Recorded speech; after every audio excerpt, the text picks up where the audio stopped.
Hi, this is a My GCSE Science video about ionic bonding. Before we talk about ionic bonding specifically, we need to discuss what a chemical bond actually is. A chemical bond is an electrostatic attraction between a positive and a negative particle.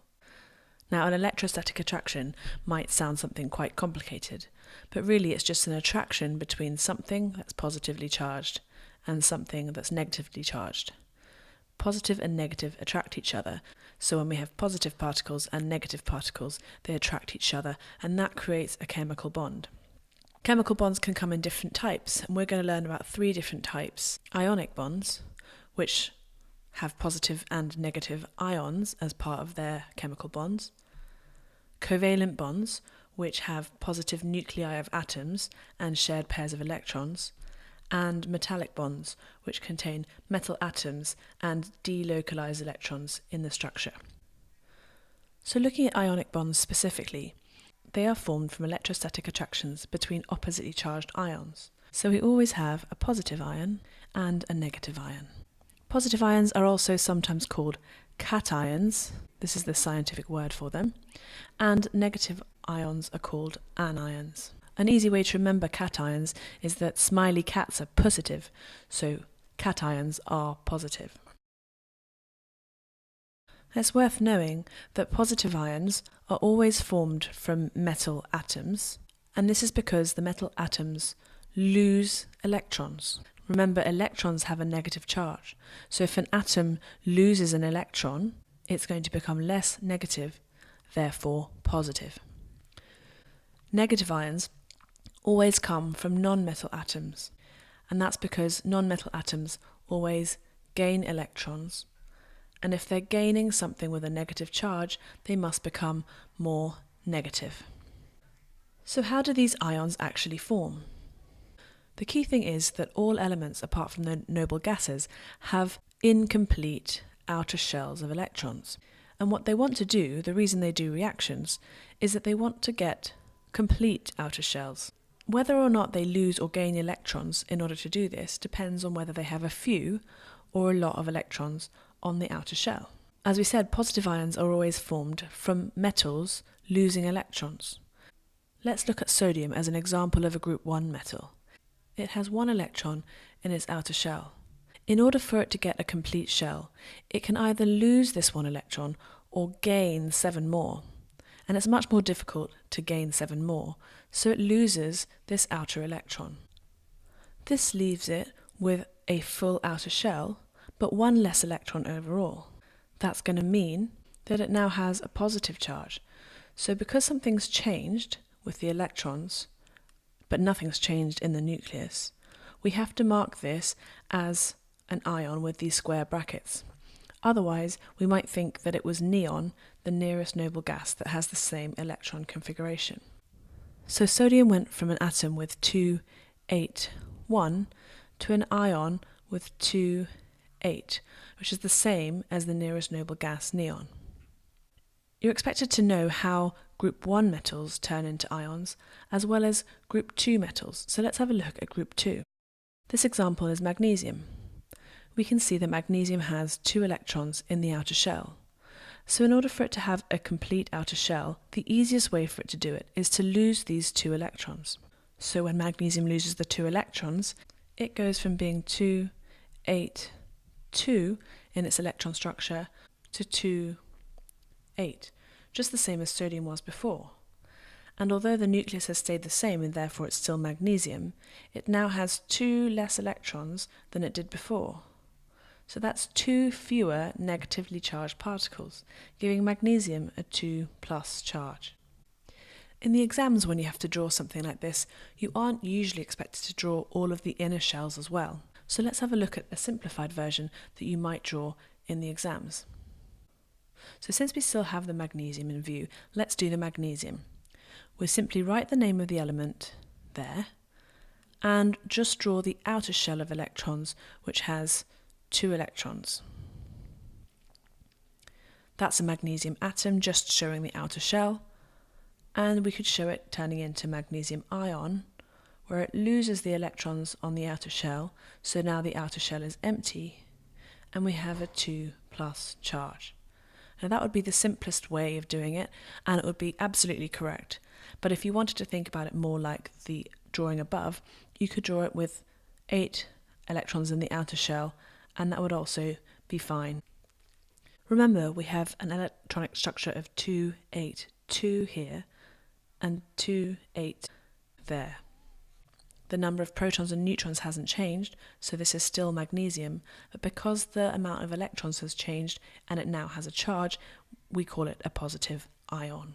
Now let's look at negative ions. Chlorine is a group 7 atom, and it's commonly used as an example when we're looking at ionic bonding. Now, as we said before, negative ions are formed from non-metals. As you know, chlorine is a non-metal. So what's the easiest way for chlorine to get a full outer shell? Well, it would be to add an electron into the outer shell of 7 to make an outer shell of 8.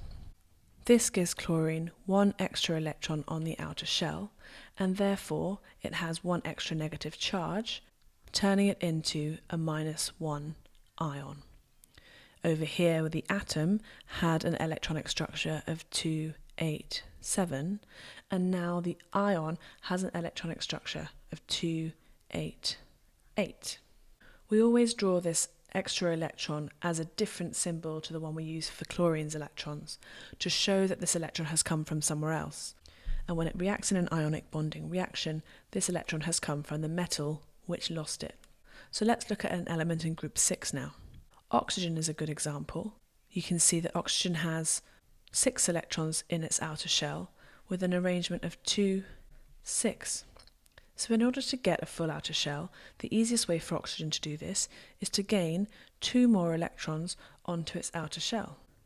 So oxygen gets 2 electrons on its outer shell, which come from the metal it reacts with, and because it's now got 2 extra electrons, 2 extra negative charges, it has a 2- charge, and its electron structure is now 2, 8, the same as its nearest noble gas, neon. So we've looked at how positive and negative ions are formed, and now let's look at what happens when ionic bonding occurs. So we have a metal atom, in this case sodium, and a non-metal atom, in this case chlorine. Sodium gives away its electron to the chlorine. Now sodium has 1 less electron than it did to start with, giving it a positive charge, and chlorine has 1 more electron than it did to start with, giving it a negative charge. This is now a positive particle and a negative particle, and they're strongly attracted together by this electrostatic force called an ionic bond. The same thing happens with the group 2 and the group 6 elements. Let's look at magnesium and oxygen. Magnesium has 2 electrons in its outer shell, and it gives those 2 electrons to the oxygen. So now the magnesium has 2 less electrons than it had, and therefore it has a positive 2+ charge. And the oxygen has 2 more electrons than it had to start with, so it now has a 2- charge. This is how we would draw an ionic compound in an exam, and this is how we would draw the atoms turning into the ions. The only problem is, the way that this reaction is written makes it look like every time magnesium and oxygen react, there's only 1 atom of each reacting together. In actual fact, when ionic compounds are formed, millions of positive ions bond with millions of negative ions to produce a giant ionic lattice.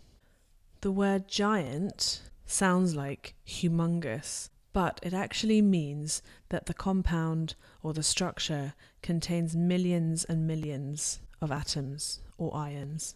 Ionic obviously means that the bonding that holds the atoms together is ionic bonding, and a lattice is a regular repeating arrangement. So it's possible in the exam that you might get asked about how ions form, but you might also get asked about the structure of ionic compounds.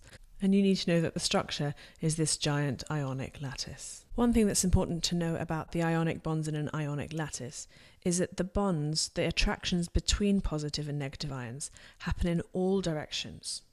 So a positive ion is attracted to negative ions all around it, up, down, left, right, forwards and backwards in 3D space. A negative ion is also attracted to positive ions all around it. So we call the bonding multidirectional. You'll see how this compares to covalent bonding in the next video. Remember that all of these diagrams are just models that help us to understand what's happening at a level that we really can't see. So there'll always be limitations to the diagrams that we draw. The dot and cross diagrams aren't to scale and don't show the electrons moving. And the 2 and 3 directional diagrams can't show anywhere near as many atoms or ions as really exist in an ionic compound. So it's just worth keeping that in mind. So, a quick recap. An ionic bond is an electrostatic attraction between oppositely charged ions. Positive and negative attract. The positive ions always come from metal atoms and they're called cations. The negative ions always come from non-metal atoms and they're called anions. Remember when you're drawing a dot and cross diagram, always to use dots for one atom and crosses for the other one. And then when you show the bonding, you need to make sure that you use the same symbols as you did before to show the electron that has moved from one to the other. For the metal ion, it's not important whether you show an empty outer shell or a full outer shell, as long as you've shown the electron has been lost from it. Remember that ionic compounds don't exist just as one of each. They exist as these giant ionic lattices containing millions and millions of ions joined together by ionic bonds. I hope you've enjoyed watching this video. Here's just a few keywords we talked about in this topic that you might want to write in your notes. Thank you for listening and hope to see you again soon on another My GCSE Science video.